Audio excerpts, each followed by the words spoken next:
In today's video, we follow on from my last video in Iceland, in which I created these off-camera flash portraits, including this photograph, which is one of my all-time favourites. We start this video about 30 minutes after the end of the last one, just as we arrive at Skógafoss for the last portrait shoot of what had already been an amazing day. But did we save the best till last? Let's find out. We are now at Skógafoss, we believe, like, and it is epic. We are absolutely drenched from what just happened. Feet literally squelching. The reason that I've got jeans on and not my waterproof trousers is I didn't realise today that I'd be going so close to the water. So I look like an idiot, but anyway, this is amazing. You can just see at the bottom just how much spray is coming up. So my thoughts for this is just to put one single speed light behind Vicky and Ken, which Helen has there at the moment, and that, the important thing is, has a plastic bag all around it, because it's going to get absolutely drenched. So the important thing is obviously to keep that dry. That is an AD200. At the moment it has a grid and a sphere on it. I don't know if we're going to use the grid, because we're going to need the power, or the sphere even. We'll see. In an ideal world we would, but I think full power and just try and really make this look dramatic. But this is an amazing sight.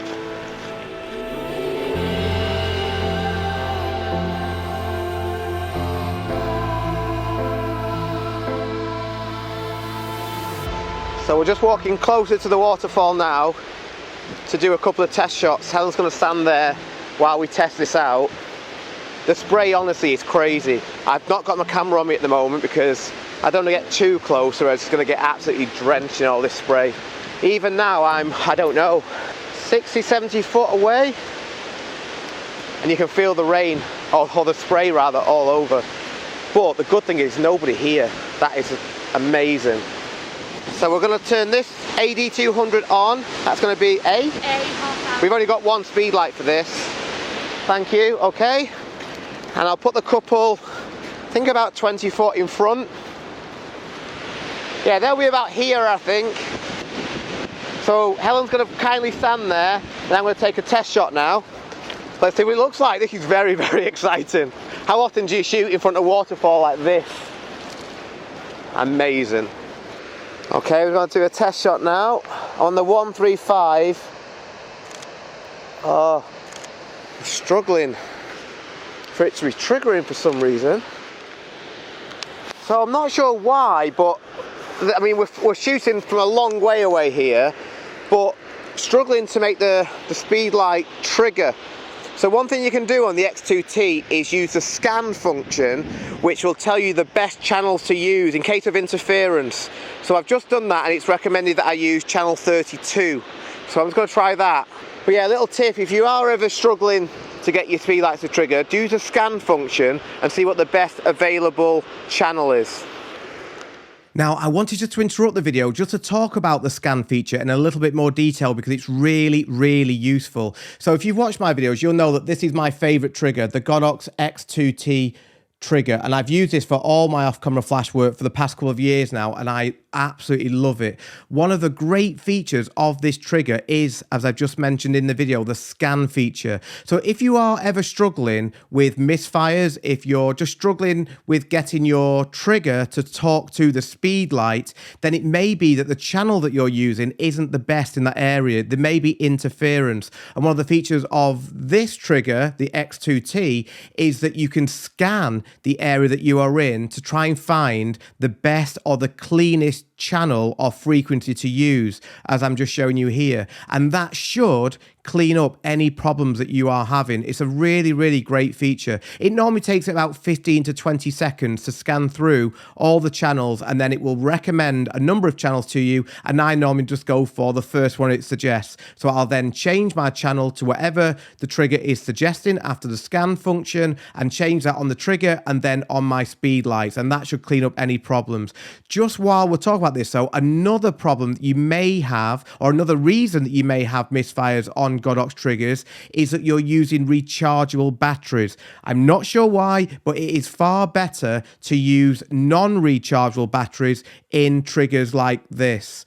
Not sure why, but just take my word for it. So I now just use standard AA batteries in this trigger, and I very, very rarely ever have any issues. As you'll see when we go back to the video in a second, I did still have a couple of issues with this, but I think that was more to do with the distance that I was trying to shoot at. So as soon as I go closer to Vicky and Ken, the problem just went away. But yeah, just wanted to tell you a bit more about the scan feature because it's very, very cool. For some strange reason, the speed light, the A200, is only triggering with line of sight. In other words, the moment I put it behind Vicky and Ken, it doesn't trigger. I've not had this issue before. Changed the channel, everything's fine, but as soon as I put them in the middle, so the flash is behind them, it doesn't work. So just gone to the 85mm, and I'm going to go closer, and hopefully that will work. Yeah, we're good. Let's put B up. Go now to a half power at 1.8.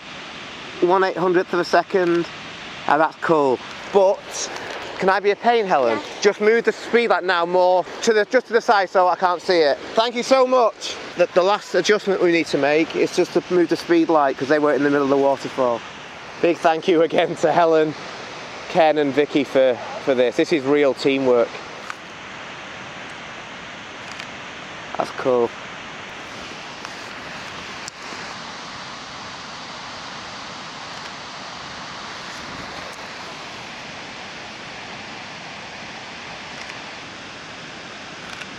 Good. That's good. Right, I'm going to change now to the 35mm. The bag's all the way back here, but it's going to be worth it.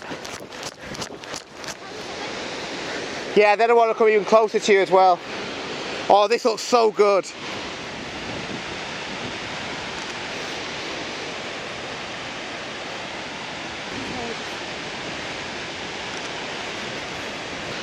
Let's just go natural light because it looks really cool.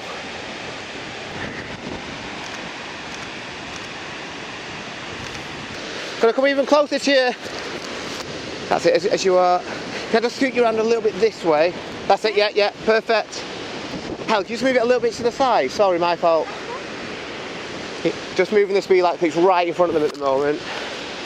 Oh, this is so cool. Oh, yes! Let's just turn B down from a half power now to an 8.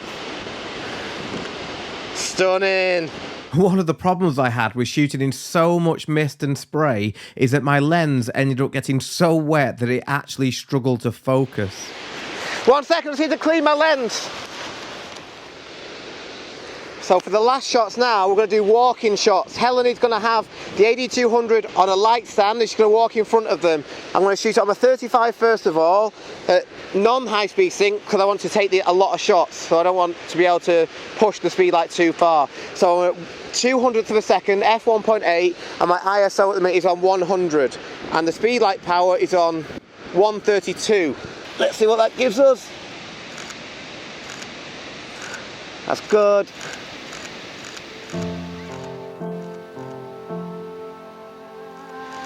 Good. I'm going to change focal length. 1 second. Got to do it on the 85 now. Then we're done.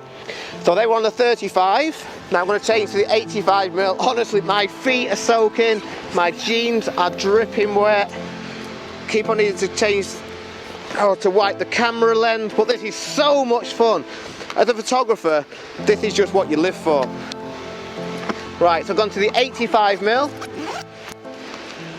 Actually, might even go to the, let's try the 135. Oh, it's cold.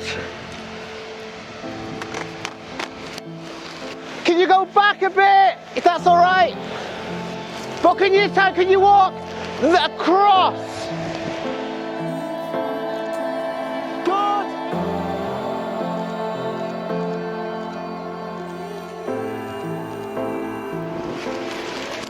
Just got it one more time, then we're done. I apologise for all the shouts in this video. The waterfall was just so loud. But Vicky, can you walk more side on so you're facing me a bit more? A little bit so I can see Vicky's face more. Okay, go.